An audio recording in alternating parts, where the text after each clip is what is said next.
เมื่อก่อนเคยคิดว่าโรคร้ายมักมาแบบบ่ทันตั้งตัวมื้อหนึ่งอาจถึกกวดเจอเหมือนในข่าวที่เฮาได้ยินกันบ่อยแต่พอได้ไปเยยเพื่อนที่เป็นโรคมะเร็งจริงความคิดนั้นเปลี่ยนไปเลยลาวเล่าให้ฟังว่าโรคนี้บ่ได้มาเพราะโชคชะตาอย่างเดียวแต่หลายอย่างมาจากสิ่งที่เฮากินทุกมื้อตอนนี้เฮาต้องเริ่มหันกลับมาเบิ่งตนเองว่าอยู่เทิงโต๊ะอาหารของเฮามีหยังที่ช่วยป้องกันได้บ้างและก็พบว่าจริงแล้วอาหารธรรมดานี้ละแม่นก็ป้องกันที่ดีที่สุด ผักสีเขียวเข้มเช่นบรอกโคลีคะน้าผักขมผักเหล่านี้เต็มไปด้วยสารต้านอนุมูลอิสระที่ช่วยลดการเกิดส่วนผิดปกติ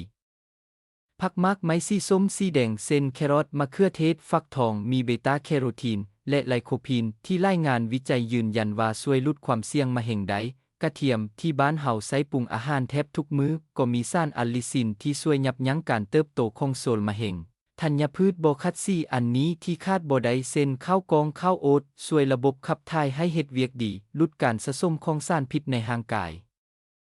สิ่งที่น่าสนใจคือเฮาบ่จำเป็นต้องซื้ออาหารเสริมแพงเลยเพราะของเหล่านี้อยู่ใกล้ตัวเฮาหลายเพียงแต่ใส่เข้าไปในอาหารแต่ละมื้ออย่างต่อเนื่องก็เป็นการสร้างภูมิต้านทานแบบเงยให้ร่างกายทุกมื้อบางทีการป้องกันก็แม่นการตักข้าวกองเพิ่มอีกครึ่งทัพพีเติมผักซี่สดให้หลายขึ้นหรือหั่นมะเขือเทศวางไว้ข้างจานเท่านั้นเอง